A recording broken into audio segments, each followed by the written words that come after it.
नमस्कार दोस्तों, स्वागत है आप सभी का अपने यूट्यूब चैनल प्रेमा क्लासेस में। दोस्तों, यदि आपने भी एसडब्ल्यूडी द्वारा आयोजित फ्री आईएएस बेसिस कोचिंग का फॉर्म भरा है और उससे related previous year question paper को खोज रहे हैं तो मैं आपकी हेल्प कर सकता हूं। और मैंने एक हेल्प आपकी की है 2019 का पेपर अपने इसी यूट्यूब चैनल पर डाल करके। अगर आपने उसको नहीं देखा है तो इस वीडियो के डिस्क्रिप्शन बॉक्स पर उसका लिंक मैं दे दूंगा, आप डायरेक्ट वहां से एक्सेस करके देख सकते हैं या सर्च कर लीजिएगा मेरे चैनल पर जा करके। एसडब्ल्यूडी द्वारा आयोजित 2019 का जो मैंने पेपर डाला था उसमें काफ़ी आप सभी लोगों ने सहयोग किया और आशा करता हूँ इस वीडियो में भी सहयोग करेंगे ताकि अगला जो 2023 का वीडियो है मैं उसको बनाने में जो है रुचि लूँ। तो इससे आप सभी लोगों को प्लीज़ रिक्वेस्ट है कि आप ज़्यादा से ज़्यादा इसको शेयर करिएगा, लाइक कीजिएगा, सब्सक्राइब कीजिएगा ताकि अगला जो 2023 का 3 पेपर मैंने कराना है, 2019 का मैंने करा दिया है, उसका और डिटेल्स वीडियो मैं और एक दिन और करा दूंगा 2019 का भी। आज ये 2022 का जो है मैंने वीडियो अपलोड करना है, तो इसमें आप सभी लोग देखेंगे कि किस तरह से 2022 में क्वेश्चन पूछा गया है और किस प्रकार से 2019 में क्वेश्चन पूछा गया है। इन दोनों का जो है कंपैरिजन भी करेंगे, ठीक है, कि किस तरह के क्वेश्चन इसमें आते हैं। रही बात क्वेश्चन जो है नेगेटिव मार्किंग की, बहुत ढेर सारे लोग 2019 का जो मैंने वीडियो बनाया था उसमें आप सभी लोगों ने पूछा था कि भाई नेगेटिव मार्किंग होती है नहीं। तो भाई नेगेटिव मार्किंग नहीं होती। आज मैं प्रूफ सहित लाया हूँ अपना एडमिट कार्ड, 2023 में मैंने एग्जाम दिया था उसका मैं एडमिट कार्ड लाया हूँ। उसमें आप देखेंगे कि जो है नेगेटिव मार्किंग यानी नकारात्मक अंकन नहीं होता है, ठीक है। बाकी आप कमेंट में जो आप बोल रहे थे कि आपको कुछ नहीं पता, भाई मैं आपको प्रूफ सहित आज मैं आप सभी लोगों के सामने लाया हूँ। ये 2022 का है और इसके बाद देखिए 100 क्वेश्चन होते हैं, आप सभी लोग जानते हैं ये 2 घंटे का क्वेश्चन पेपर होता है। ये जो है 100 क्वेश्चन के बाद ये 100 क्वेश्चन होते हैं और 2022 का जो है ये 2 घंटे में आपको करना होता है, ठीक है। चलिए अगला देखिए, इसमें आप सभी लोगों को मैं दिखा भी देता हूँ। ये मेरा जो है एडमिट कार्ड है 2024 का, 2024 के प्रवेश पत्र में लेने के लिए। ये आपने देखा होगा कि आईएएस बेसिस कोचिंग जो है 2024 में प्रवेश सत्र लेने के लिए, चूँकि इस साल 4 से 5 महीने लेट है इसलिए है 2025 के 2025 में ही करवा रहा है। बाकी ये करवाया था 2023 में 2024 के प्रवेश पत्र के लिए यानी प्रवेश लिख के लिए, ठीक है। इसमें देखिए नीचे आएंगे जब तो साफ होने थे आप सभी लोग, यहाँ पे मैं जूम किए दे रहा हूँ, यहाँ पे आप देख सकते हैं। देखिए यहाँ पे आप देख सकते हैं कि नकारात्मक अंकन नहीं होगा यानी निगेटिव मार्किंग नहीं होती है। भाई सिंपल सी बात है, आप सभी लोगों को अब विश्वास हो गया होगा। तो आप सभी लोग लाइक ज़रूर कर दीजिएगा और इसी तरह के वीडियो पाने के लिए प्लीज़ सब्सक्राइब ज़रूर कर लीजिए ताकि 2023 का जो मैं क्वेश्चन पेपर कर रहा हूँ वो भी आपके लिए हेल्पफुल रहे। बाकी इसकी जो है पीडीएफ आप सभी लोगों को मेरे टेलीग्राम चैनल पर मिल जाएगी, आप वहाँ पर जा करके इसको देख सकते हैं। 2 दिन बाद मिलेगी, तो अभी आप पूरा वीडियो प्लीज़ ज़रूर देखिएगा। और इसके बाद देखिए इस तरह का जो है वो आपको कैंडिडेट कॉपी भी मिलती है इस तरह की। तो कैंडिडेट कॉपी मिलेगी और आप 2 कॉपी वहीं पे जमा हो जाएंगी, 1 कॉपी आपको मिलेगी। तो ये मेरी कैंडिडेट कॉपी थी। मेरा रैंक बहुत ज़्यादा था इसलिए मेरा इसमें सिलेक्शन नहीं हो पाया था, लेकिन इस साल मैंने भी फॉर्म डाला है और आप सभी लोग जो है इस पेपर को ज़रूर देखिएगा, ठीक है। चलिए चलते हैं आज के पहले क्वेश्चंस पर। सभी से प्लीज़ रिक्वेस्ट है फिर से दोबारा कि प्लीज़ इसको लाइक शेयर सब्सक्राइब जरूर कीजिएगा ताकि आगे वीडियो मैं आपको बना करके दे सकूं और मेरा भी मोटिवेशन हो कि आप सभी लोग वीडियो पसंद करते हैं, ठीक है। चलिए पहला ही क्वेश्चन से देखिए कि पहले क्वेश्चन में क्या कह रहा है कि भारतीय संविधान के 73वें संविधान संशोधन 1993 का इसका उद्देश्य क्या था, ठीक है। चूंकि आप सभी जानते हैं कि जो 73वां और 74वां संविधान संशोधन हुआ था 1993 में, ये 73वां संविधान संशोधन हुआ था, इसका क्या उद्देश्य था? तो इसका उद्देश्य था त्रिस्तरीय पंचायती राज व्यवस्था की स्थापना करना, ठीक है। 73वें संविधान संशोधन में 74वें में क्या था, इसका आंसर मेरे कमेंट सेक्शन में आपको देना है, ठीक है। चलिए दूसरा क्वेश्चन है ट्रिप्सिन एंजाइम। ट्रिप्सिन एंजाइम का स्रावित कहाँ से होता है यानी श्रावण इसका कहाँ से होता है यानी कहाँ से निकलता है ये? तो ये निकलता है अग्नाशय ग्रंथि से, याद रखिएगा। अगला क्वेश्चन है एक इलेक्ट्रिक बल्ब जो है 60 वाट का है, 1 दिन है और 6 घंटे हैं, ये याद रखिएगा। ये इसका सूत्र होता है जो नीचे लिखा हुआ है, देखिएगा सूत्र होता है इसका कि अगर आपको यूनिट याद करनी है तो यूनिट होता है WHD, W watt, H hour और D का मतलब दिन बटे 1000। इसको अब अगर करेंगे 60 वाट है, 6 घंटा जलाना है, 1 दिन में 6 घंटे जलता है, बटे 1000 करेंगे तो 0.36 यूनिट निकलता है यानी आंसर हमारा 3rd नंबर कन्फर्म हो जाता है, ठीक है। आई होप आपको ये पसंद आ रहे होंगे। चलिए अगला क्वेश्चन 4था नंबर में देखिए कह रहा है कि यदि अर्थव्यवस्था में ब्याज दर घटती है, याद रखिएगा ये इकोनॉमिक्स से रिलेटेड, इसमें देखिए सब क्वेश्चंस पूछे जा रहे हैं। 10 हिस्ट्री के अगर आपने सिलेबस देखा होगा तो 10 हिस्ट्री, 10 जियोग्राफी, 8 जो है सिविक्स से, नागरिक शास्त्र, सबसे मतलब कि कॉन्स्टिट्यूशन से 8-8 क्वेश्चन, 10-10 क्वेश्चन सबसे पूछे जाना है। हिंदी इंग्लिश भी आएगी, जीके भी आएगी और मतलब कि मैथ भी आएगी। सबके 10-10 क्वेश्चन, 8-8, 10-10 क्वेश्चन पूछे जाने हैं, ठीक है। 10 लगभग पार्ट होंगे और सभी से 10-10 क्वेश्चन पूछे जाने हैं। तो ये देखिए, अर्थव्यवस्था में ब्याज दर अगर बढ़ती है तो क्या होता है? तो ये अर्थव्यवस्था में निवेश व्यय में कमी आती है। अगर देखिए अर्थव्यवस्था में ब्याज दर यानी बढ़ती है, इकोनॉमी जो इंक्रीज होती है, इंटरेस्ट, तो उसमें अर्थव्यवस्था में निवेश व्यय में कमी आती है। इसका आंसर ये हो जाएगा। अगला क्वेश्चन देखिए 5वें नंबर में, ये देखिएगा, पिछले पेपर अगर आपने देखा होगा तो उसमें आपने ये समझा होगा कि देखिए बुक से रिलेटेड लगभग 4 से 5 क्वेश्चन आते हैं, ठीक है। बुक से रिलेटेड लगभग 4 से 5 क्वेश्चन आते हैं। तो इसमें भी आप देखिएगा कि बुक से रिलेटेड कितने क्वेश्चन आ रहे हैं। पहला क्वेश्चन से देखिए कि किताब उल हिंद, जिसको हम तहकीक ए हिंद के नाम से भी जानते हैं, ये मूलतः किस भाषा में लिखी गई है, ठीक है। तो ये लिखी गई थी अरबी भाषा में। लेखक कौन था? अलबरूनी। लेखक कौन था? अलबरूनी था। तो अरबी भाषा में लिखित ये बुक है जिसको किताबुल हिंद के नाम से जानते हैं, या इसको तहकीक हिंद के नाम से भी जानते हैं। अरबी भाषा में लिखित थी, ठीक है। तो आंसर नंबर हमारा दूसरा करेक्ट है, अरबी भाषा में। लेखक कौन था? अलबरूनी था। अगला क्वेश्चन है, उत्तर प्रदेश के किस जनपद में समसपुर पश्चिमी बिहार स्थित है? तो समसपुर पश्चिमी बिहार रायबरेली में स्थित है, ये आप याद रखिएगा, ठीक है। चलिए अगला क्वेश्चन चलते हैं, 7वां और 8वां। 7वां 8वां में देखिए कह रहा है कि स्वर संधि का उदाहरण नहीं है, यानी कौन सा जो है इसमें एग्जाम्पल है जो कि स्वर संधि का उदाहरण नहीं है? तो तीसरा नंबर निश्चल, ये विसर्ग संधि का उदाहरण है। आप देख रहे होंगे यहाँ पे विसर्ग लगा हुआ है, तो ये विसर्ग संधि का उदाहरण है, इसलिए स्वर संधि का उदाहरण नहीं है, बाकी सब स्वर संधि के उदाहरण है। अगला क्वेश्चन है, अम्लीय वर्षा का क्या कारण है? तो अम्लीय वर्षा जो है, अम्लीय वर्षा के कारण, यानी जब अम्लीय वर्षा होती है, आप सभी जानते हैं कि यहाँ से जब गैसें जाकर के ऊपर जमा होती हैं और जब पहला पानी होता है, आप सभी लोग भी अगर देहात से या कोई भी अपने घर में बोले होंगे कि पहले पानी में नहीं नहाना चाहिए, वो इसका यही कारण होता है भैया कि उसका पीएच वैल्यू क्या होता है? बढ़ा होता है, ठीक है। जिससे फफोले हमारे जो है शरीर में शुरू हो जाते हैं अगर पहले पानी में हमने नहा लिया, तो उसी को अम्लीय वर्षा बोलते हैं। तो अम्लीय वर्षा जो है के कारण क्या होता है? अम्लीय वर्षा के कारण नदी के जो पानी है उसमें पीएच मान घट जाता है, याद रखिएगा। नदी का जो पीएच मान है वो घट जाएगा नदी के पानी का, इसलिए अम्लीय वर्षा का ये कारण एक महत्वपूर्ण हो जाता है। चलिए अगला क्वेश्चन है 9वें नंबर में, सूर्य जो है सूर्य की ऊर्जा किस अवक्रिया के द्वारा उत्पन्न होती है? इसके 2 क्वेश्चन पूछे गए हैं। अगला क्वेश्चन इसी से रिलेटेड आएगा और इसी से रिलेटेड ये भी क्वेश्चन है, ठीक है। नाभिक संलयन जो है ये सूर्य की ऊर्जा का जो है कारण होता है, नाभिक संलयन के कारण। इसी से रिलेटेड अगला क्वेश्चन अभी आएगा लगभग 50-50 नंबर पर। 2 क्वेश्चन यानी एक साथ पूछे गए थे। 10वां क्वेश्चन है, मॉन्टेस्क्यू। मॉन्टेस्क्यू ने किस पुस्तक की रचना करी थी? तो मॉन्टेस्क्यू ने द स्पिरिट ऑफ लॉज, ये इस नामक बुक की स्थापना जो है रचना करी थी उसने। दूसरा नंबर है, लेवियाथन ने जो है टॉमस हॉब, लेवियाथन नामक पुस्तक की रचना टॉमस हॉब ने की थी। और द सोशल कॉन्ट्रैक्ट की रचना रूसो ने करी थी, याद रखिएगा। चलिए अगला क्वेश्चन है, जीवाणु जनित बीमारी कौन सी है? निम्न में जीवाणु जनित बीमारी कौन सी है? डेंगू है, एस्परगिलोसिस है, या टिटनेस है, या पोलियो है? तो टिटनेस एक जीवाणु जनित बीमारी होती है, इसके कई ट्रिक हैं, ठीक है। तो आप अगर मेरा प्रीवियस जो है वीडियो देखे होंगे, शॉर्ट में मैंने कई इस तरह के ट्रिक वाले वीडियो डाले हैं, उसको आप जरूर देखिएगा। अगला देखिए, identify the correct match from the following, इनमें करेक्ट मैचिंग आपको ढूंढना है। तो देखिए पहली बुक है, देखिए दूसरा क्वेश्चन बुक से आ गया है।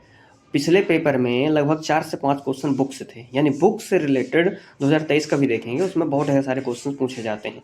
तो बुक से रिलेटेड जो है क्वेश्चन दूसरा है ये 2022 वाले में, ठीक है।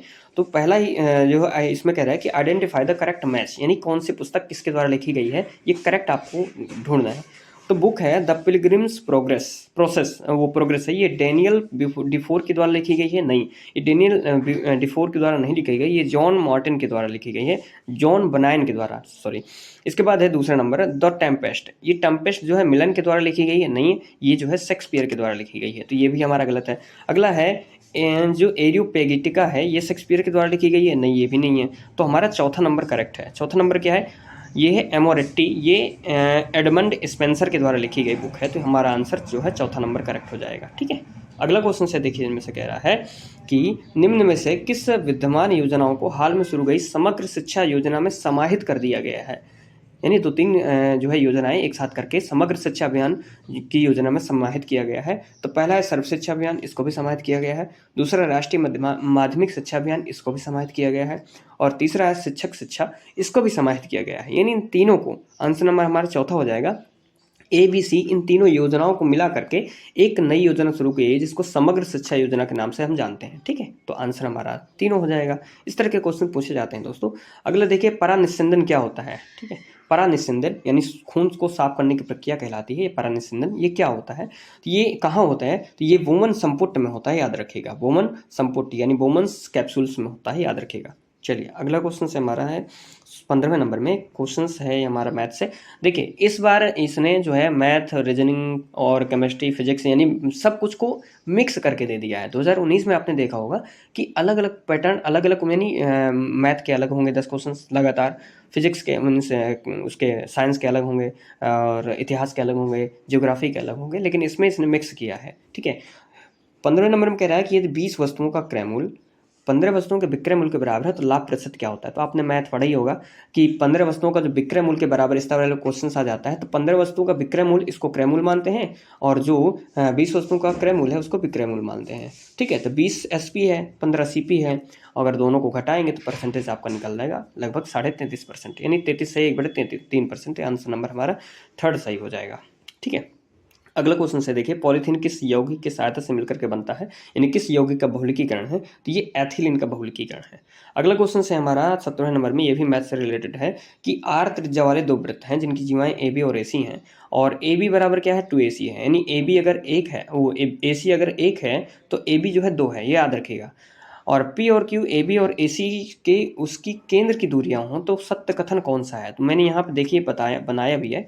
आप अगर ये देखेंगे तो इसमें देख सके हैं, इसका आंसर जो है फर्स्ट नंबर करेक्ट है। जो है एक्स स्क्वायर को आपको बराबर करना है, तो थोड़ा सा देख लीजिएगा इसको। मैं यहाँ पे समझा नहीं पा रहा हूँ, चूँकि समझा दूंगा लेकिन यहाँ पे मेरे पास पेन नहीं है ज़्यादा अच्छा, इसलिए मैंने यहाँ पे मैंने इस तरह का लिया है। ये पूरा गोला है, ये AB है, ये AC है, और इनसे रिलेटेड ये वाली जो है आपको पाइथागोरन थ्योरम लगेगी, कर्ण का स्क्वायर बराबर लंब का स्क्वायर प्लस आधार का स्क्वायर। इससे आप देख लीजिएगा। अगला क्वेश्चन से देखिए, उदित उदयगिरी मंच पर रघुवर बाल पतंग विगसे संत सरोज सब हरखे लोचन वृंद, हिंदी से रिलेटेड क्वेश्चन आ गया। मैंने बोला था ना इसमें सब मिक्स करके देता है इसमें क्वेश्चन। तो इसमें कह रहा है कि कौन सा अलंकार है बताइए, तो इसमें जो है रूपक अलंकार है, याद रखिएगा। ठीक है, चलिए रूपक अलंकार। अगला क्वेश्चन से जो है इसमें कह रहा है अतीत स्मृति इसके लेखक की रचना है, यानी किस लेखक की रचना। देखिए तीसरा क्वेश्चन है लेखक में, तो बुक्स से बहुत से रिलेटेड क्वेश्चंस आते हैं। 2019 में भी 4-5 क्वेश्चंस हैं, इसमें भी आते हैं, तो बुक से रिलेटेड क्वेश्चंस काफ़ी अच्छे आते हैं। तीसरा क्वेश्चन है ये कि अतीत स्मृति के लेखक की रचना है, यानी किस लेखक की रचना है, तो ये है आचार्य महावीर प्रसाद द्विवेदी की रचना है अतीत स्मृति। ठीक है, चलिए अगला क्वेश्चन है हमारा 20वें नंबर में। देखिए सूर्य से निकलने वाली, पिछला जो क्वेश्चन था लगभग 7-8 नंबर पर, उसमें भी यही था कि सूर्य से निकलने वाली ऊर्जा का मुख्य स्रोत क्या होता है, नाभिकीय संलयन। ठीक है, नाभिकीय संलयन। लेकिन नाभिक में कौन सा तत्व टूटता है, कभी कभी ये भी पूछ लेता है, तो ये हाइड्रोजन का संलयन होता है। कभी कभी नाभिकीय संलयन भी बोल देगा, कभी कभी हाइड्रोजन का संलयन भी बोल देगा, तो आपको कंफ्यूज नहीं होना है। ठीक है, तो सूर्य से निकलने वाली ऊर्जा का मुख्य स्रोत क्या है, नाभिकीय संलयन या हाइड्रोजन का संलयन होना। ठीक है, अगले क्वेश्चन से 21 और 22 नंबर में देखिए कह रहा है कि निम्नलिखित में से किस नदी का बेसिन भारत में सबसे बड़ा है। नदी बेसिन आप समझते हैं, दो नदी के अगल बगल वाला क्षेत्र होता है, तो किस नदी का बेसिन भारत में सबसे ज़्यादा है, तो ये है गंगा नदी बेसिन। भारत में सबसे ज़्यादा जो है होती है गंगा नदी बेसिन, जो है भारत में सबसे बड़ी हो। अगला है उत्तर प्रदेश में कौन सी जनजाति दीपावली को शोक के पर्व के रूप में मनाती है। दीपावली जो कि प्रकाश का उत्सव होता है, उसको शोक के रूप में मनाने वाली कौन सी जनजाति है, तो ये थारू जनजाति, याद रखिएगा। चलिए अगला क्वेश्चन है हमारा, अच्छा चलिए थारू जनजाति कहाँ पाई जाती है, ये मेरे कमेंट सेक्शन में आपको आंसर देना है। ठीक है, अशुद्ध शब्द का चयन करिए। 23 नंबर में कह रहा है, तो दैहिक हमारा शुद्ध है, आनुशंसिक शुद्ध है, वाणी शुद्ध है, लेकिन सिंदूर शुद्ध नहीं है, तो हमारा आंसर चौथा हो जाएगा। अगला है G20 शिखर सम्मेलन 2022, ये करंट से रिलेटेड क्वेश्चन आ गया है। ये कहाँ आयोजित किया गया है, तो ये बाली इंडोनेशिया में आयोजित किया गया था 2022 में। 2023 में चूंकि पेपर हुआ है, तो 2022 का जो है इसने करंट पूछा है, तो अब 2025 में हो रहा है, तो 2024 का आप करंट याद रखिएगा। ठीक है, चलिए अगला क्वेश्चन है हमारा 25 नंबर में। 25 नंबर में देखिए कह रहा है कि मौलिक अधिकारों की संरक्षण हेतु निम्नलिखित में कौन सी रिटें भारत के सर्वोच्च न्यायालय द्वारा जारी की जा सकती हैं। तो आप सभी जानते हैं आर्टिकल 32 रिट जारी करने का अधिकार है सर्वोच्च न्यायालय का, और ये जो है कई प्रकार के रिट जारी करता है, और कितने प्रकार के रिट जारी करता है मेरे कमेंट सेक्शन में इसका आंसर दीजिए। आर्टिकल 32 के तहत इसको संविधान की आत्मा किसने कहा है, आर्टिकल 32 को, इसका मेरे कमेंट सेक्शन में आपको आंसर देना है, ठीक है। तो इसको जो है परमादेश है, दिए गए विकल्प में से कोई नहीं, या बंदी प्रत्यक्षीकरण और परमादेश दोनों, या बंदी प्रत्यक्षीकरण। तो ये ध्यान दीजिएगा, तीसरा नंबर, मौलिक अधिकारों की सुरक्षा हेतु सर्वोच्च न्यायालय बंदी प्रत्यक्षीकरण और परमादेश दोनों प्रकार की रिट जारी करता है, याद रखिएगा। चलिए अगला क्वेश्चन से देखिए कि मोटर गाड़ियों में उपयोग होने वाली जो उत्प्रेरक परिवर्तक किसका बना होता है। मोटर गाड़ियों में उपयोग होने वाला उत्प्रेरक परिवर्तक किसका बना होता है, तो ये बना होता है प्लेटिनम, पैलेडियम और रोडियम, तीनों चीज़ों का, याद रखिएगा। अगला क्वेश्चन से, उत्तर प्रदेश में राष्ट्रीय कथक संस्थान उत्तर प्रदेश में कहाँ पर है, तो ये लखनऊ में है, आप याद रखिएगा। अगला क्वेश्चन से देखिए 28 नंबर में क्या कह रहा है कि भारत में वन संरक्षण नीति कब लागू की गई थी। ये लागू की गई थी 1952 में, याद रखिएगा। तो भारत में वन संरक्षण नीति ये लागू की गई थी 1952 में। अगला क्वेश्चन से, आसन डोलना, हिंदी से फिर से क्वेश्चन पूछ लिया इसने, आसन डोलना का सही अर्थ क्या है, तो आसन डोलना का मतलब होता है विचलित होना। जैसे रामायण में आप सब लोगों ने पूछा होगा, देखा होगा कि भैया इसके गर्जने से उसका आसन डोल गया, मतलब विचलित हो जाना, ठीक है। तो आपने सबने पढ़ा होगा ये। दोस्तों यदि प्लीज़ आप सभी लोगों को फिर से रिक्वेस्ट है कि प्लीज़ इसको ज़्यादा ज़्यादा शेयर करिएगा। पसंद आ रहा हो तो प्लीज़ लाइक, शेयर, सब्सक्राइब, 2-3 चीज़ मांगता हूँ मैं, और आपको प्लीज़ अगर ये करते हैं तो मेरा भी मोटिवेशन हाई होगा, और मैं अगला वीडियो बनाने के लिए आप सभी के लिए कोशिश करूँगा। अगला क्वेश्चन देखिए 30 नंबर में कि किस रिपोर्ट को आवर कॉमन फ्यूचर के नाम से जाना जाता है। तो ये ब्रुटलैंड रिपोर्ट है एक, इसको हमें आवर कॉमन फ्यूचर के नाम से हम जानते हैं, ठीक है। चलिए आंसर नंबर तीसरा हमारा करेक्ट है। इसके बाद 31 नंबर में कह रहा है ब्रह्मपुत्र नदी ये कहाँ से निकलती है। तो आप सभी जानते हैं तिब्बत के चेमायंगडुंग ग्लेशियर से निकलने वाली जो नदी है ये ब्रह्मपुत्र नदी है, और यहीं से और एक नदी निकलती है। चलिए उसका आंसर मेरे कमेंट सेक्शन में देना है आपको, ठीक है। चलिए अगला क्वेश्चन से देखिए कि भारतीय संविधान की प्रस्तावना में, भारतीय संविधान की प्रियम्बल में पिछले 2019 में भी 2 क्वेश्चन पूछे गए, और इसमें भी कितने क्वेश्चन पूछे जाएंगे आप देख लीजिएगा।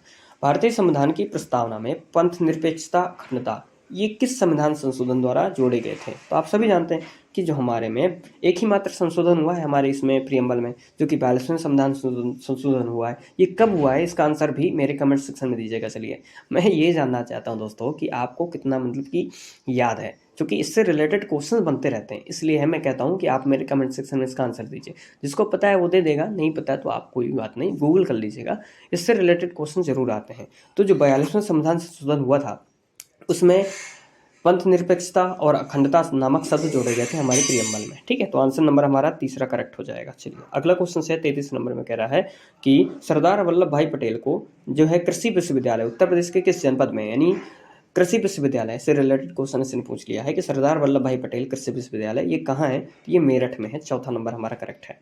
अगला क्वेश्चन से, मेजर ध्यानचंद खेल रत्न पुरस्कार 2022 दूसरा क्वेश्चन से करंट अफेयर से, इससे किसे प्रदान किया गया था। ये प्रदान किया गया था शरद कमल अचंता को, ठीक है।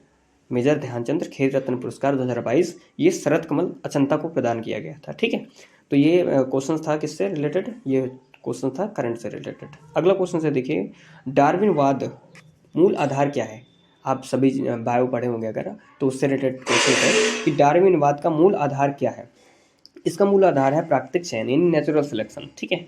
चलिए अगला क्वेश्चन है हमारा 36 नंबर में, बादशाहनामा की रचना किसने करी थी, ठीक है। अरे यार, तो बादशाहनामा की रचना किसने करी थी, तो ये की थी अब्दुल हमीद लाहौरी ने। अब्दुल हमीद लाहौरी ने बादशाहनामा की रचना करी थी, ठीक है। अगला क्वेश्चन है टॉम्स ऑफ सेंट जो है पुस्तक है, ये इसकी रचना किसने करी थी। टॉम ऑफ सेंट इस पुस्तक के रचनाकार कौन है, तो ये है गीतांजलि श्री। लेकिन याद रखिएगा कि इसमें कभी कभी पूछ लेता है कि इसका अनुवाद इंग्लिश में अनुवाद कभी किया था, किसने किया था, यानी गीतांजलि श्री न दे करके इसने डेजी रॉकवेल जो है दे देगा, तो इसका भी आंसर सही है, क्योंकि टॉम ऑफ सेंट यानी रेत की समाधि इसको जो है इंग्लिश में अनुवाद किया था डेजी रॉकवेल ने, ठीक है। तो ये भी क्वेश्चन कभी कभी पूछ लेता है। अगला क्वेश्चन है, निम्न में से कौन सा जो है चर खुशहाली सूचकांक का अंग नहीं है, ठीक है, जो हमारे में हैप्पीनेस इंडेक्स आता है, हैप्पीनेस रिपोर्ट। चलिए हैप्पीनेस इंडेक्स में इस साल हमारी रैंकिंग क्या है, इसका आंसर मेरे कमेंट सेक्शन में देना है आपको। और इसमें शिशु मृत्यु दर नहीं शामिल की जाती है। कौन कौन सी चीज़ें शामिल की जाती है, प्रतिव्यक्ति शामिल की जाती है, भ्रष्टाचार शामिल किया जाता है, जीवन में की जो स्वतंत्रता है वो शामिल की जाती है, ठीक है। तो शिशु मृत्यु दर इसका अंग नहीं है, याद रखिएगा।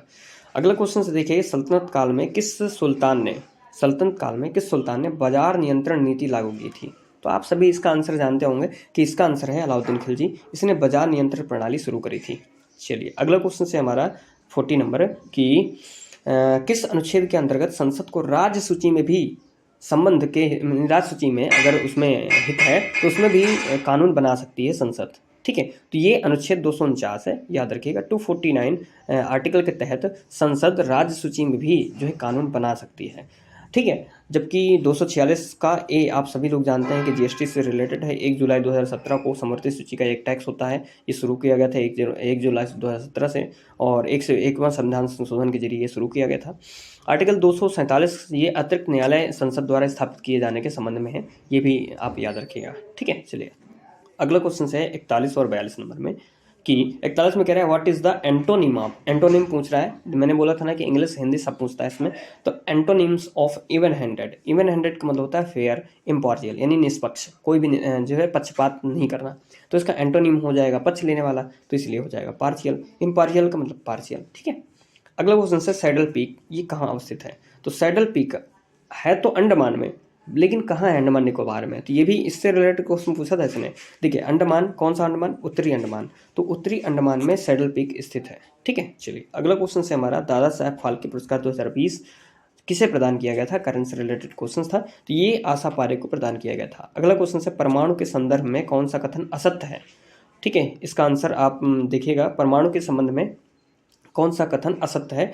सभी परमाणु प्रोटॉन और इलेक्ट्रॉन समान होते हैं, या परमाणु मुख्यतः 3 बेसिक कण प्रोटॉन, न्यूट्रॉन और इलेक्ट्रॉन से मिलकर बना होता है, या परमाणु द्रव्य का सूक्ष्मतम कण है, या परमाणु मुक्त अवस्था में रहता है। तो कौन सा असत्य है? ये असत्य है, परमाणु कभी भी मुक्त अवस्था में नहीं रहता, याद रखिएगा। ठीक है, चलिए अगला क्वेश्चन हम चलते हैं। इसमें 45 नंबर में, 45 नंबर पर कह रहा है कि देखिए वर्ल्ड बैंक हाल ही में खबरों में था, ये भी क्वेश्चन करंट से रिलेटेड है। इसमें नीचे कुछ कूट दिए गए हैं, इनसे रिलेटेड आपको क्वेश्चन का आंसर देना है। वर्ल्ड बैंक एक प्रकार का बैंक है, यह एक बैंक है जो बैंकों में फंसे हुए ऋणों को खरीदता है। दूसरे नंबर, वर्तमान में भारत सरकार इस तरह के बैंक गठित करने का विचार कर रही है। तीसरे नंबर, यह भारत को दोहरी बैलेंस शीट की समस्या से निपटने में मदद करेगा। तो दूसरा और तीसरा आंसर हमारा बिल्कुल सही है कि वर्तमान में भारत सरकार इस तरह के बैंक गठित करने का विचार कर रही है। तीसरा, यह भारत की दोहरी बैलेंस शीट की समस्या को निपटने में मदद करेगा। ये दोनों क्वेश्चंस हमारे आंसर सही हैं। ठीक है, चलिए अगला क्वेश्चन 46 नंबर में कह रहा है कि भारतीय संविधान की प्रस्तावना, देखो फिर से प्रीएम्बल आ गई, 2 क्वेश्चन पूछे गए। पिछले 2019 में भी 2 क्वेश्चन पूछे जाते हैं, तो भाई 2 क्वेश्चन प्रीएम्बल से रिलेटेड आएंगे। 2023 में भी आप देखिएगा, और बुक से रिलेटेड 4 से 5 क्वेश्चन। तो आप पैटर्न को समझते जाइए किस तरह के क्वेश्चन पूछ रहा है। तो भारतीय संविधान की प्रस्तावना में जो वाक्य खंड हम भारत के लोग, इससे शुरू होता है ना, ये किस देश के संविधान से लिया गया है? तो ये लिया गया है ऑस्ट्रेलिया के संविधान से, याद रखेगा ये। ठीक है, ऑस्ट्रेलिया के संविधान से इसकी परिभाषा ली गई है, हम भारत के लोग। ठीक है, अगला देखिए शूलपाणी। शूलपाणी में कौन सा समास है? तो शूलपाणी में बहुब्रीहि समास है, आप याद रखिएगा। ठीक है, शूलपाणी में बहुब्रीहि समास है। अगला 48 नंबर में देखिए कह रहा है कि यदि 2 वृत्त हैं जिनकी त्रिज्याएं R1 और R2 हैं, इनके क्षेत्रफलों का योग एक R त्रिज्या वाले वृत्त के क्षेत्रफल के बराबर है, तब क्या हो जाएगा? तो आप सभी जानते हैं वृत्त का क्षेत्रफल क्या होता है? पाई R स्क्वायर। ठीक है, तो पाई R1 square plus pi R2 square बराबर पाई R स्क्वायर। इन दोनों को करोगे तो पाई पाई कट जाएगा, तो इसलिए R स्क्वायर बराबर R1 square plus R2 square के बराबर हो जाएगा। ठीक है, आई होप समझ रहे होंगे। अगला क्वेश्चन 49 नंबर में कह रहा है कि यदि बल F है, ठीक है, याद रखिएगा सदिश राशि है, और D विस्थापन है सदिश राशि, तो कार्य क्या होगा? तो F बराबर जो W बराबर होता है FD cos थीटा, या W बराबर F इंटू डी होता है। F क्रॉस D भी हुआ है और F इंटू डी। तो याद रखिएगा ये जो कार्य होता है ये अदिश राशि होती है, इसलिए ये हमारा चौथा नंबर करेक्ट हो जाएगा आंसर। F क्रॉस D मत करिएगा, ये वाला आंसर गलत है हमारा, F इंटू डी, क्योंकि दोनों में हमारी सदिश राशियाँ लगी हुई हैं। अगला क्वेश्चन 50 नंबर में कह रहा है निम्नलिखित में कौन सा अभ्रक का उत्पादक नहीं है? यानी कौन सा जो राज्य है हमारे यहाँ जो अभ्रक नहीं उत्पादित करता है? तो ये पंजाब राज्य है जहाँ पे अभ्रक उत्पादक नहीं होता है। बाकी राजस्थान में होता है, झारखंड में होता है, आंध्र प्रदेश में भी अभ्रक उत्पादन होता है, लेकिन पंजाब में नहीं होता है। तो आंसर हमारा फर्स्ट नंबर करेक्ट हो जाएगा। चलिए अगला क्वेश्चन 50 क्वेश्चन हो गए हैं दोस्तों। आप सभी लोगों से सिर्फ इतनी रिक्वेस्ट है कि प्लीज़ वीडियो को शेयर, सब्सक्राइब और लाइक ज़रूर कीजिएगा, ताकि अगला भी क्वेश्चन पेपर आपको मिल सके। इसकी PDF जो है मैं अपने टेलीग्राम चैनल प्रेमा क्लासेस में ही डाल दूंगा, वहाँ से आप 1-2 दिन में डालूंगा। ठीक है, जब आप ये वीडियो देख लेंगे तब आपको ये वीडियो की PDF है वो मिल जाएगी। ठीक है, और उसमें जो कोड लगा होगा वो भी आपको उसी में बता दिया जाएगा। ठीक है, 51 नंबर में देखिए कह रहा है कि 1 नैनोमीटर किसके बराबर होता है, तो 1 नैनोमीटर 10⁹ मीटर के बराबर होता है, याद रखिएगा। अगला क्वेश्चन से है भारतीय संविधान का कौन सा अनुच्छेद यानी आर्टिकल से रिलेटेड 3 क्वेश्चंस हो चुके हैं, ठीक है। प्रियम्बल से रिलेटेड 2 क्वेश्चंस हो चुके हैं, आर्टिकल से 3 क्वेश्चंस हो चुके हैं। अब समझ लीजिएगा कितनी पॉलिटी आती है इसमें, ठीक है। तो भारतीय संविधान का कौन सा अनुच्छेद नगर निकाय में महिलाओं को आरक्षण प्रदान करता है। इसमें थोड़ा सा कन्फ्यूज़न है, लेकिन इन चारों में से सबसे अच्छा ऑप्शन होगा अनुच्छेद जो 243, ये जो टी है, ये जो है सीट आरक्षण से संबंधित है। बाकी इसका आंसर अगर मेन आंसर देना होता तो 243 डी था, जिसमें SC ST OBC महिलाओं को आरक्षण प्रदान करने की बात कही गई है, ठीक है। कहाँ पे, जो है नगर निकाय वाले चुनाव में, ठीक है। चलिए अगला क्वेश्चन से 53 नंबर में कह रहा है कि निम्न में कौन सा क्रियाकलाप राष्ट्रीय आय लेखांकन में सम्मिलित नहीं किया जाता है। राष्ट्रीय आय लेखांकन में जो है उपरोक्त में से कोई भी क्रियाकलाप सम्मिलित नहीं किया जाता, मतलब एक्टिविटी ऑफ हाउसवाइफ्स, गृहिणियों के क्रियाकलाप नहीं सम्मिलित किया जाता। भाई आपको राष्ट्रीय आय निकाल रहे हैं तो उसमें ये नहीं सम्मिलित करेंगे। इसके बाद ट्रांसफर पेमेंट, इसको भी सम्मिलित नहीं किया जाता। इसके बाद इलीगल एक्टिविटीज़, इसको भी सम्मिलित नहीं किया जाता। तो उपरोक्त में से सभी चीज़ें सम्मिलित नहीं की जाती हैं, किसमें, राष्ट्रीय आय लेखांकन में, याद रखिएगा। चलिए अगला क्वेश्चन से हमारा है 54 नंबर में, इस साइंस से रिलेटेड क्वेश्चन है कि यदि एक तार के R प्रतिरोध वाले टुकड़ों को 5 बराबर भागों में काटा गया है और उन भागों को आपस में समांतर, ठीक है, यानी पैरेलल में जो है किया गया है, तो अब बताइए यदि इस संयुग्मन का समतुल्य प्रतिरोध R डैश है तब R/R डैश की निष्पत्ति क्या होगी। यानी एक R प्रतिरोध था जिसको हमने मान लिया 5 ओम, ठीक है, ओम से रिलेटेड होता है, प्रतिरोध का मात्रक क्या होता है, ओम होता है। तो मान लीजिए हमने 5 ओम मान लिया, इसको 5 बराबर भागों में काट दिया तो 1 ओम हो गया। अब ये सूत्र होता है समांतर प्रतिरोध वाला, ये फॉर्मूला 1/R1 + 1/R2। अगर इस तरह निकाल लेंगे तो R डैश की जो वैल्यू निकलेगी वो 1/5 निकलेगी, और R की वैल्यू कितनी है, 5 है। तो R/R डैश जब करेंगे तो 5/1/5, ये 5 ऊपर चला जाएगा और 5 × 5 25 हो जाएगा। तो इसका आंसर हमारा 25 हो जाएगा, याद रखिएगा। चलिए अगला क्वेश्चन से 55 नंबर में कह रहा है कि बहुपद 2x² + 5x + k के मूल जो है अल्फा और बीटा हैं, मूल अल्फा और बीटा हैं। ये द्विघात समीकरण से रिलेटेड 9-10 का क्वेश्चन है ये। तब जो है α² + β² + α × बीटा बराबर 21/4 है अगर, तो k का मान क्या होगा। तो आप सभी जानते हैं, दोनों को हल कर लीजिए। अल्फा प्लस बीटा हमने ये क्या किया, मूलों का योगफल ज्ञात किया। मूलों का योगफल वाला सूत्र होता है -x का गुणांक बटे x² का गुणांक। तो -x यानी 5/2, ठीक है, ये 5/2 हो गया। और अल्फा × बीटा यानी मूलों का गुणनफल, ये होता है अचर पद बटे x² का गुणांक। तो अचर पद क्या है, इसमें k है, और बटे x² का गुणांक क्या है, 2। तो ये दोनों हो गए। अब हमने इसको जो है हमने ऐसे करके यहाँ ले लिया, इसको हम लिख सकते हैं इस वाले को α² + β² + अल्फा बीटा को हमने अल्फा बीटा जोड़ दिया और अल्फा बीटा घटा दिया, तो ये बन गया अल्फा प्लस बीटा का होल स्क्वायर माइनस का अल्फा बीटा, ये बराबर 21/4 है। इस तरह से अल्फा प्लस बीटा की वैल्यू है 5/2, ये 25/4 हो गई, इसका स्क्वायर करेंगे। और अल्फा इंटू बीटा की वैल्यू है k/2, तो k/2 हो गया। इसको जब सॉल्व करेंगे तो k की वैल्यू कितनी निकलेगी, 2 निकलेगी। आप सभी समझ रहे होंगे, इसका आंसर हमारा चौथा नंबर करेक्ट हो जाएगा। ठीक है, ना आया समझ में तो आप फिर से दोबारा इसको देख लीजिएगा, आप समझ जाएंगे।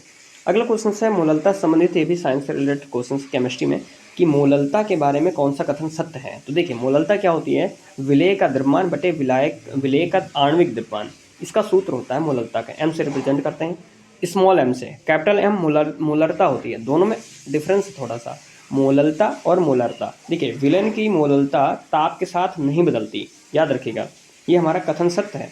जबकि मोलरता बदल जाती है, थोड़ा सा अंतर है रा और ला में। मोललता ताप के साथ नहीं बदलती, मोलरता ताप के साथ बदल जाती है। यही हमारा आंसर करेक्ट हो जाएगा। ठीक है, चलिए अगला क्वेश्चन हमारा है, हाल ही में, ये करंट से रिलेटेड क्वेश्चन है कि हाल ही में प्रारंभ की गई राष्ट्रीय केंद्रीय बैंक की डिजिटल करेंसी CBDC, इसके बारे में निम्नलिखित में से कौन सा कथन सत्य है। बताइए, यह एक वैधानिक मुद्रा नहीं है, या यह सभी अनुज्ञात मुद्रा का स्थान लेगी, या यह एक प्रकार की बिटकॉइन मुद्रा है, यह एक सांकेतिक मुद्रा है। तो आप सभी जानते हैं जो CBDC है ये हमारे यहाँ की मुद्रा है, और ये एक प्रकार की बिटकॉइन मुद्रा ही है। ठीक है, चलिए अगला क्वेश्चन हमारा 58 नंबर में। 58 नंबर में कह रहा है कि माध्य, माध्यिका और बहुलक, ये मैथ से रिलेटेड क्वेश्चन हो गया है हमारा, जो कि 9-10 में पढ़ाया जाता है। माध्य, माध्यिका और बहुलक में क्या संबंध होता है। तो आप सभी जानते हैं कि बहुलक बराबर होता है 3 × माध्यिका माइनस का 2 × माध्य। ये आंसर आप याद रखिएगा। इन तीनों में रिलेशन भी कभी पूछ लेता, कभी कभी दो आंसर दे देगा और तीसरा पूछ लेगा, मान लो बहुलक दे दिया, माध्य दे दिया और पूछ लेगा माध्यिका क्या हो जाएगी। ठीक है, तो आप सभी ये वाला आंसर याद रखिएगा कि जो बहुलक और माध्यिका में संबंध होता है वो होता है बहुलक बराबर 3 गुणे माध्यिका माइनस 2 गुणे माध्य। ठीक है, चलिए अगला क्वेश्चन है विक्रम संवत। हाँ, इससे रिलेटेड क्वेश्चन बहुत ज़्यादा आता है कभी कभी और दोनों में कंफ्यूज हो जाते हैं हम लोग कि विक्रम संवत और शक संवत इनकी शुरुआत कब होती है। तो आप सभी जानते हैं, देखिए शक संवत में सा है, सा का मतलब होता है 7, तो ये याद रखिएगा 7 से चालू है, यानी 78 ईस्वी। और विक्रम संवत है वी का मतलब होता है 5 है, तो इसलिए 5 से हो जाएगा ये 58 ईसा पूर्व। तो दोनों में ऐसे मैंने याद किया है भाई, आप भी याद कर सकते हैं अगर ऐसा हो। बाकी अगर आपने जिस तरीके से याद किया हो उस तरीके से आप जो है इसको पढ़ सकते हैं। तो 58 ईसा पूर्व विक्रम संवत है और 78 ईस्वी ये शक संवत है। चलिए अगला क्वेश्चन से 2 कक्ष वाला जो हृदय होता है वो किस में होता है। तो चेंबर आप सभी जानते हैं कि कितने कोष्ठीय हृदय होते हैं। तो देखिए 2 कक्ष वाला हृदय किस में होता है, तो 2 कक्ष वाला हृदय मछलियों में होता है, जबकि उभयचरों में 3 चेंबर होते हैं, पक्षियों में 4 चेंबर होते हैं, सरीसृपों में 3 चेंबर होते हैं। लेकिन इसमें से एक अपवाद है मगरमच्छ, इसमें 4 चेंबर होते हैं। आता सरीसृप के अंतर्गत है लेकिन इसमें 4 चेंबर होते हैं। ठीक है, चलिए अगला क्वेश्चन 61 नंबर में, हम 61 नंबर पहुंच गए हैं, लगभग 40 क्वेश्चन और बचे हैं। इसमें कह रहा है नंदा देवी जीवमंडल निलय निम्नलिखित में से किस प्रांत में स्थित है। तो आप सभी जानते हैं कहाँ स्थित है, उत्तराखंड में है नंदा देवी। ठीक है, चलिए अगला क्वेश्चन है ओजोन परत, ये कहाँ पाई जाती है। तो ओजोन परत, अरे भाई यार, ओजोन परत जो है कहाँ पाई जाती है, तो ओजोन परत स्ट्रेटोस्फीयर में समताप मंडल में पाई जाती है। अच्छी, ठीक है, चलिए अगला क्वेश्चन है चंपारण आंदोलन कब शुरू हुआ था। तो चंपारण आंदोलन जो है इसकी शुरुआत हुई थी 1917 में, आप सभी जानते हैं। चलिए इसका आंसर मेरे कमेंट सेक्शन में देना है आपको, चंपारण आंदोलन में क्या हुआ था और ये किससे रिलेटेड था आंदोलन। ठीक है, अगला क्वेश्चन है choose the correct verb in the following sentence. मैंने बोला था इंग्लिश भी आती है, हिंदी भी आती है, सब आती हैं, तो आपको वर्ब जो है इसमें करना है। इसमें देखिएगा द राइज एंड द अगर फॉल हो जाता है, यहाँ पे the rise and the fall दोनों स्पेसिफिक हो जाते तब हम आर लगा देते हैं, लेकिन यहाँ पे है द राइज एंड फॉल सिर्फ ऑफ द टाइड, तो यहाँ पे इज हो जाएगा, याद रखिएगा। तो हमारा आंसर इज हो जाएगा। अगला क्वेश्चन है मैथ से रिलेटेड है कि यदि राम की लंबाई श्याम की लंबाई से 20% कम है, याद रखिएगा कम है, तो श्याम की लंबाई राम की लंबाई से कितने प्रतिशत अधिक है। अधिक पूछ रहा है, कम दिए है, अधिक पूछ रहा है, तो ये वाला सूत्र लगा लीजिए आप, ये वाला। ठीक है, कम दिए है, अधिक पूछ रहा है, तो अधिक पूछ रहा है तो नीचे ये जो वैल्यू जो है कम वाली रखी जाएगी, और अगर अधिक दिए होता, कम पूछता, तो नीचे वाली वैल्यू जो है अधिक वाली रखी जाती। आप समझ रहे होंगे अगर मैथ लगाए होंगे। तो देखिए अगर हमने मान लिया कि यदि राम की लंबाई श्याम की लंबाई से 20% कम है, ठीक है, राम की लंबाई, अगर श्याम की लंबाई 100% थी, तो राम की लंबाई कितनी हो गई, 80 हो गई। ठीक है, तो अब राम की लंबाई से कितने प्रतिशत अधिक है श्याम की लंबाई, तो ये वाला सूत्र हो जाएगा, यानी 25% हमारा आंसर करेक्ट हो जाएगा। ठीक है, चलिए अगला क्वेश्चन से हर्षचरित के लेखक कौन थे। आप सभी जानते हैं हर्षचरित के लेखक कौन है, बाणभट्ट नामक जो कवि थे हर्षचरित के लेखक थे, तो ये याद रखिएगा। ठीक है, चलिए अगला क्वेश्चन से हमारा है निम्नलिखित में से कौन सा साल विश्व का सबसे गर्म साल माना गया है। याद रखिएगा इसमें 2 तरह के क्वेश्चन पूछे जा सकते हैं, अगर आप नेट में ढूंढेंगे तो अब तक का अगर पूछ लिया जाए तो अब तक का सबसे ज़्यादा गर्म साल 2024 रहा है, लेकिन इसमें पूछ रहा है कौन सा साल विश्व का सबसे गर्म साल माना गया है, तो ऑप्शन के अकॉर्डिंग 1998 हमारा करेक्ट है। ठीक है, 1998 विश्व का सबसे गर्म साल रहा है, लेकिन अब तक का पूछ ले तो 2024 है। ठीक है, दोनों में कंफ्यूज मत होइएगा। अगला क्वेश्चन है सर क्रीक विवाद। तो सर क्रीक विवाद का संबंध कहाँ है, तो ये भारत और पाकिस्तान के बीच है, जो कच्छ के रण है, जो 96 किलोमीटर की एक पट्टी है गुजरात में, और गुजरात और इससे बॉर्डर लगता है पाकिस्तान से, तो यहाँ पे हमारा भारत और पाकिस्तान के बीच ये जो है सीमा विवाद है। चलिए अगला क्वेश्चन है 69 नंबर में, बहुत हम करीब हैं 100 क्वेश्चन के। इसमें कह रहा है पूर्वी उत्तर प्रदेश का प्रमुख लोकगीत क्या है। तो ये बिरहा नामक जो गीत गाया जाता है, जिसको कजरी के नाम से भी जानते हैं, ये पूर्वांचल में सबसे ज़्यादा जो है प्रचलित है, तो ये, और जबकि आला जो है बुंदेलखंड में प्रचलित है सबसे ज़्यादा। ठीक है, अगला क्वेश्चन है किस अधिनियम द्वारा भारत में द्विसदनीय केंद्रीय विधानमंडल का गठन हुआ था। इसमें 2 क्वेश्चन जो है थोड़ा सा इसमें कन्फ्यूजन भी है। जो मैंने लगाया था वो भारत सरकार अधिनियम ये वाला था, मुझे ये पता था, लेकिन इसमें आंसर जो गूगल में दिखा रहा है वो मॉन्टेगू चेम्सफोर्ड अधिनियम 1919 में इसमें दिखा रहा है। इसमें भारत में द्विसदनीय केंद्रीय विधानमंडल का गठन किया गया था, तो आंसर हमारा दूसरा ही करेक्ट मान लीजिए, मॉन्टेगू चेम्सफोर्ड अधिनियम 1919 में के तहत। ठीक है, अगला क्वेश्चन देखिए, कह रहा है choose the correct option of punctuations. English से रिलेटेड फिर से आ गया कि पंचुएशन बताइए, तो इसमें ये वाला पंचुएशन सही हो जाएगा, ये वाला, ठीक है। Go then said the ant and dance winter away, ठीक है। ये टिड्डा और वो वाली कहानी थी, चींटी वाली, ठीक है, आप समझ रहे हैं ना, तो वो वाली कहानी में है वाला। अगला क्वेश्चन देखिए 72 नंबर में कह रहा है कि अल्फा बीटा गामा किरणों के बारे में सत्य कथन बताओ, ठीक है। थोड़ा अच्छा आंसर है ये क्वेश्चन से, तो इसमें साइंस से रिलेटेड क्वेश्चन है कि अल्फा बीटा गामा के बारे में सत्य कथन बताना है। तो देखिए पहला क्वेश्चन देख लेते हैं कि अल्फा किरणों में कणों पर एक इकाई ऋणात्मक आवेश होता है, नहीं भैया, अल्फा कण क्या होती हैं, धनात्मक होती हैं। दूसरा है अल्फा कणों के द्रव्यमान हीलियम नाभिक के द्रव्यमान के बराबर होता है, हमारा यही सही आंसर है। अल्फा बीटा गामा में से कौन सा आंसर सही है ये बता रहा है। तीसरा भी देख लेते हैं, गामा किरणों के कणों पर 2 इकाई धनावेश होता है, नहीं भाई, गामा किरणें न्यूट्रल होती हैं, ठीक है, याद रखिएगा, इसमें ना धनावेश होता है ना ही ऋणावेश होता है। अगला बीटा है, बीटा किरणों के कणों पर इकाई धनावेश होता है, नहीं भाई, इसमें बीटा किरणें क्या होती हैं, निगेटिव होती हैं, यानी अल्फा पॉजिटिव होती हैं, बीटा निगेटिव होती हैं, और गामा जो है इसमें कोई भी आवेश नहीं होता है, ठीक है। चलिए अगला क्वेश्चन से 73 नंबर में कह रहा है कि identify the figure of speech, figure of speech को आपको खोजना है। सो इनोसेंट आर्क कामा सो कनिंगली सिंपल, यानी जो चालाक हो और चालाक भी ना हो, तो ये विरोधाभास होगी ना, तो इसलिए इसमें ऑक्सीमोरॉन का यूज़ हुआ है, ठीक है, ऑक्सीमोरॉन, यानी हमारा आंसर फोर्थ करेक्ट हो जाएगा। यानी इसमें देखो चालाक भी हो इसमें कह रहा है और चालाक भी ना हो, यानी चालाक ना हो चालाक भी हो, तो थोड़ा विरोधाभास का यूज़ हो रहा है इसमें, ठीक है। अगला क्वेश्चन है उदय योजना किस क्षेत्र से संबंधित है, उदय योजना किस क्षेत्र से संबंधित है, तो ये विद्युत सुधार से संबंधित है, भारत सरकार की योजना थी उदय योजना, भारत सरकार विद्युत सुधार से रिलेटेड क्वेश्चन था ये। अगला क्वेश्चन है निम्न में से कौन सा मानव में मादा जनन अंग का भाग नहीं है, मादा जनन अंग का भाग नहीं है, याद रखिएगा। ओवरी, हाँ ये है। अगला है डिम्बवानी, ये भी है। गर्भाशय, ये भी है, लेकिन शुक्रवाहिका हमारी पुरुषों में पाया जाता है, याद रखिएगा, तो ये भाग नहीं है, हमारा आंसर नंबर फर्स्ट करेक्ट हो जाएगा। अगला क्वेश्चन से 76 नंबर में कह रहा है कि निम्न में कौन सा तत्व द्रव अवस्था में होता है, तो ब्रोमीन एक ऐसा तत्व है जो कि द्रव अवस्था में पाया जाता है। अगला क्वेश्चन से आद्य ऐतिहासिक का संबंध भारत में किस काल से लिया जाता है, तो आद्य ऐतिहासिक का संबंध हड़प्पा काल से लिया जाता है भारत में, याद रखिएगा, तो आंसर नंबर हमारा थर्ड करेक्ट हो जाएगा।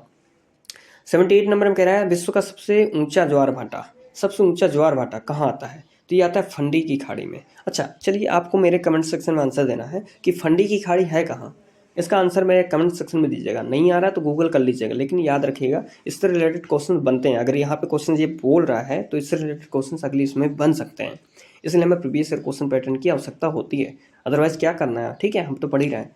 तो इसलिए फंडी की खाड़ी कहाँ स्थित है ये आपको मेरे कमेंट सेक्शन में आंसर देना है, किस महाद्वीप में है, कहाँ पर है, तो यहाँ पर सबसे बड़ा ज्वार भाटा आता है, ठीक है।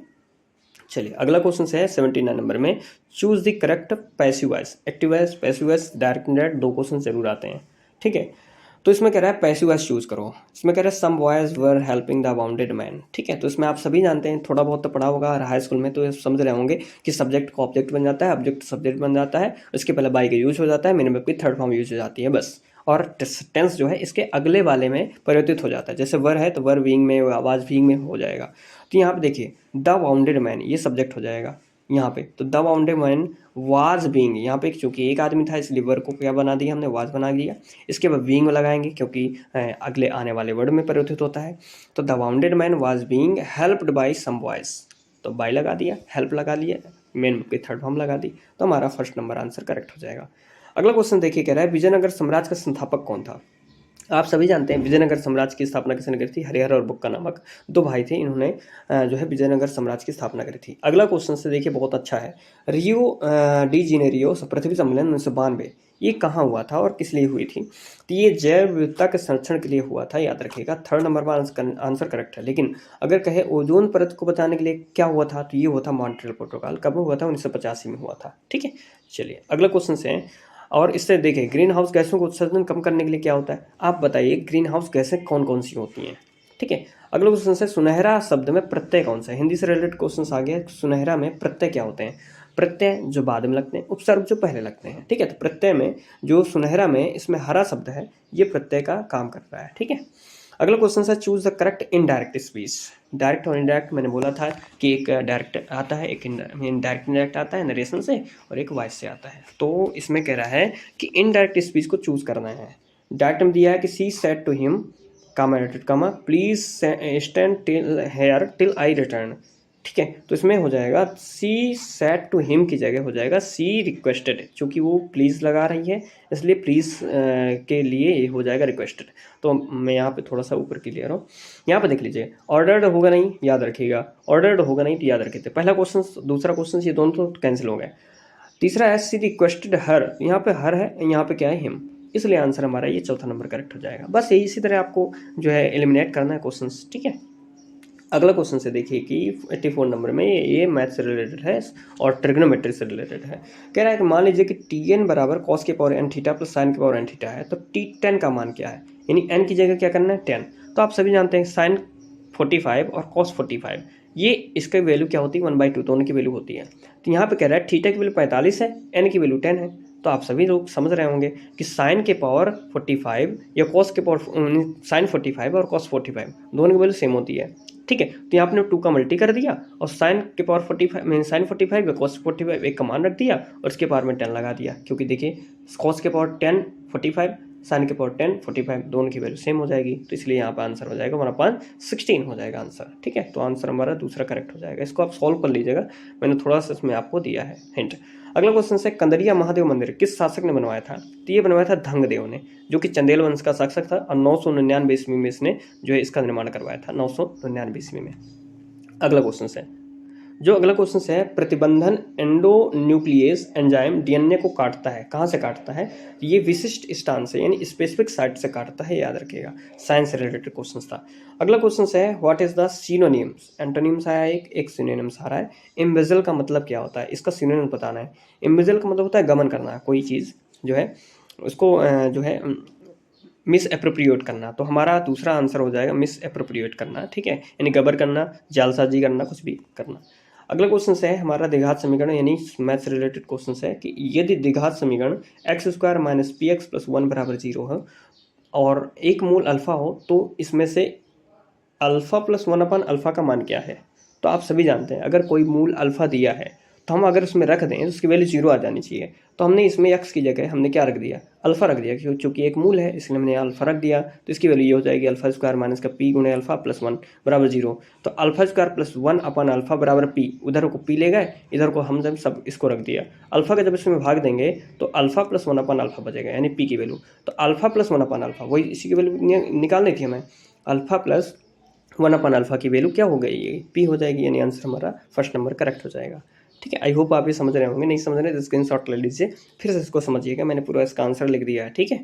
चलिए अगला क्वेश्चन है हमारा, ये डायरेक्शंस है जो कि and every year the Ghaghara changes course turning over and over the sleep in the afternoon sea is very smugged exploring a Greek canvas. इसमें कह रहा है कि the poet is talking about, इस पूरी कविता में लेखक जो कवि है वो किसकी बात कर रहा है। तो आप सभी जानते हैं घाघरा नदी है, तो नदी की बात की जा रही है इसमें, ठीक है। अगला क्वेश्चन है, राम की शक्ति पूजा किसकी रचना है। देखिए फिर आ गया, 4 क्वेश्चन हो गए पोएट से, वो क्वेश्चन से रिलेटेड, किससे, बुक से। पिछले उसमें भी 4 से 5 क्वेश्चन पूछे गए, तो बुक बहुत इंपॉर्टेंट है। तो राम की शक्ति पूजा ये किसकी रचना है, ये है निराला की, याद रखिएगा, ठीक है। अगला क्वेश्चन है, निम्नलिखित में कौन सा अधिकार से संबंधित नहीं है, मूल अधिकार से संबंधित नहीं है। देखिए फिर से जो है कॉन्स्टिट्यूशन से रिलेटेड क्वेश्चन आ गया कि मूल अधिकार से संबंधित कौन सा नहीं है। मूल अधिकार आप सभी जानते हैं कि भाग 3 के आर्टिकल 12 से 35 में है, ये वर्णित है और यूएसए के संविधान से लिए गए हैं। स्वतंत्रता का अधिकार जो है 1922 आर्टिकल के तहत आता है, यानी स्वतंत्रता का अधिकार 19 आर्टिकल से 22 आर्टिकल। समानता का अधिकार 24 से 18 के आर्टिकल के बीच में आता है, और शोषण के विरुद्ध अधिकार 23 से 24 आर्टिकल के बीच में आता है। तो काम करने का अधिकार ये एक मूल अधिकार नहीं है। हाँ, मनरेगा स्टार्ट किया गया वो अलग बात है, लेकिन काम का अधिकार जो है मूल अधिकार की श्रेणी में नहीं आता है। अगला क्वेश्चन 92 नंबर में, जल्दी ही 7-8 क्वेश्चन हैं, हम कर लेंगे। निम्न में कौन सा मौद्रिक नीति का अस्त्र है। तो मौद्रिक नीति का अस्त्र है ब्याज दर, याद रखिएगा। चलिए अगला क्वेश्चन है, 8 क्वेश्चन और बचे हैं। तो 93 में कह रहा है बेला सागर झील उत्तर प्रदेश के किस जिले में स्थित है। तो ये स्थित है बेला सागर महोबा जिले में स्थित है। अगला क्वेश्चन से, एक 12 सेंटीमीटर भुजा वाला समबाहु त्रिभुज, इसकी ऊंचाई क्या होती है। तो समबाहु त्रिभुज की ऊंचाई क्या होती है, इसका सूत्र होता है h बराबर √3/4 √3/2 इंटू a।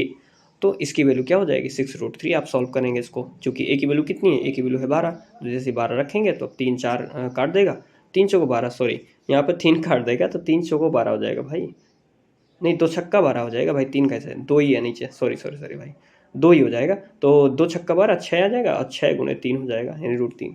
तो 6√3 इसका आंसर हो जाएगा। ठीक है, चलिए अगला क्वेश्चन है हमारा 95। एक लेंस की क्षमता, आप सब लोग क्षमता वाला क्वेश्चन पढ़े होंगे 9-10 का क्वेश्चन से, कि एक लेंस की क्षमता 4 डायोप्टर हो, वो भी प्लस का है, तो ये क्या होगा। ये याद रखिएगा कि अगर प्लस का कुछ चीज़ देता है तो ये प्लस का जो होता है उत्तल होता है और इसको हम अभिसारी लेंस भी कहते हैं। और अगर माइनस का दे दे तो माइनस होता है अवतल, यानी कि अपसारी लेंस भी होता है। दोनों में दिए है, देखो 25 यहाँ भी है 25 यहाँ भी है, थोड़ा सा कंफ्यूज हो जाएंगे आप, लेकिन यहाँ पर प्लस कह रहा है तो प्लस क्या होती है, उत्तल की होती है, यानी अभिसारी लेंस होता है। तो आप सभी जानते हैं कि जो उसकी क्षमता होती है P बराबर 1/f होती है। F का फोकस दूरी होती है और इसको मीटर में मापते हैं। तो P की वैल्यू कितनी दी है, 4 दी है, तो हमने 4 रख दिए यहाँ पे 1/f। F को इधर ले आए और 4 को उधर ले गए और इसको सेंटीमीटर बदलना है हमें, तो F बराबर 1/4 इंटू 100 कर दिया, तो ये 25 सेंटीमीटर निकल आई। लेकिन ये कहे कि निकलेगी प्लस की, इसलिए हमारा उत्तल लेंस हो जाएगा, यानी 25 सेंटीमीटर फोकस दूरी का अभिसारी लेंस। दोनों याद रखना, थोड़ा सा कंफ्यूज हो जाता है इसमें आदमी। अगला क्वेश्चन से देखिए 96 नंबर में कि वृत्त x-2a x-2b plus y-2c y-2c बराबर 0 का केंद्र क्या है। इसका केंद्र हो जाएगा a-b और कामा c-d। ये उससे रिलेटेड क्वेश्चन है एक तो। ठीक है, चलिए अगला क्वेश्चन 97 नंबर में कह रहा है कि अनिवार्य विदेशी मुद्रा हेजिंग से जुड़े सख्त कथनों का पहचान करना है। तो हेजिंग क्या होती है, विदेशी मुद्रा देनदारियों के जोखिम से जुड़ा एक नियम है जिसका कंपनियों द्वारा पालन करना अनिवार्य होता है, या कंपनियों का यह कार्य मुद्रा डेरिवेटिव बाजार में आसानी से कर सकती हैं। तो बताइए इनमें से कौन सा आंसर हमारा करेक्ट हो जाएगा। तो आंसर दोनों करेक्ट हो जाएंगे हमारे इसके आंसर। ठीक है, चलिए हेजिंग नामक वर्ड है क्या है आप समझ सकते हैं, इसमें देख लीजिएगा। अगला क्वेश्चन 98 नंबर में, इसमें आपको मैचिंग करनी है। ठीक है, मैचिंग क्या करनी है, इसमें ये वर्क है और इसका आथर कौन है, यानी कौन सा बुक किसने लिखी है। तो हैमलेट ने लिखी है शेक्सपियर। ठीक है, गुलिवर्स ट्रबल ने लिखी है जॉनथन स्विफ्ट। गीतांजलि तो रविन्द्रनाथ टैगोर द्वारा लिखी थी और द गाइड जो है आर.के. नारायण द्वारा लिखी गई है। तो इसका आंसर हमारा दूसरा हो जाएगा, 1 का B, 2 का A, 3 का D और 4 का C। ठीक है, चलिए अगला क्वेश्चन है ये 99 और 100 दो क्वेश्चन हिंदी से रिलेटेड आ गए हैं कि अब लव नसानी अब न नसई हो, राम कृपा भवनिसा सिरानी जागे फिर न डसई हो। तुलसीदास द्वारा रचित ये पद्य हैं। इनमें दो क्वेश्चन पूछा गया है कि उपर्युक्त पद्य तुलसीदास की किस रचना से संकलित हुए हैं। तो ये संकलित हुए हैं बीना पत्रिका से। याद रखिए रामचरितमानस से नहीं है, बीना पत्रिका से रिलेटेड है। और उपर्युक्त पद्य की भाषा क्या है, तो ये भाषा है अवधी। ठीक है, अवधी भाषा में ये रचित है, अब लव नसानी अब न नसई हो। ठीक है, तो आई होप ये पूरा वीडियो आपको पसंद आया होगा। 100 क्वेश्चंस थे और 100 क्वेश्चंस मैंने करा दिया। इसकी PDF मेरे टेलीग्राम चैनल पर आज या कल में अपलोड हो जाएगी, आप प्लीज़ इसको देख लीजिएगा, डाउनलोड कर लीजिएगा। बाकी ज़्यादा ज़्यादा वीडियो शेयर कीजिएगा। मेरे पास 2023 का भी है, मैं आपको कल करा दूँगा। और प्लीज़ इसको लाइक शेयर सब्सक्राइब जरूर कीजिएगा। सभी लोगों को तब भेजिए ताकि सब लोग जो है मेन पेपर पा सकें। तो आप सभी लोग प्लीज़ इतनी हेल्प मेरी कर सकते हैं। अगर मैं आपकी इतनी हेल्प कर रहा हूँ तो मेरी हेल्प आप प्लीज़ थोड़ा सा शेयर सब्सक्राइब और लाइक करके ज़रूर करिएगा। चलिए मिलते हैं अगले उसमें। और हाँ, फिर से जो है नेगेटिव मार्किंग वाली चीज़ मत बोलिएगा कि नेगेटिव मार्किंग इसमें नहीं होती है। हाँ ठीक है, नहीं होती है नेगेटिव मार्किंग। मैंने आपको ये पूरा दिखाया है, नेगेटिव मार्किंग इसमें नहीं होती है। ठीक है, चलिए मिलते हैं अगली वीडियो में। तब तक के लिए धन्यवाद। Thanks for watching this video. इसको ज़्यादा शेयर ज़रूर करना है। ठीक है, थैंक यू।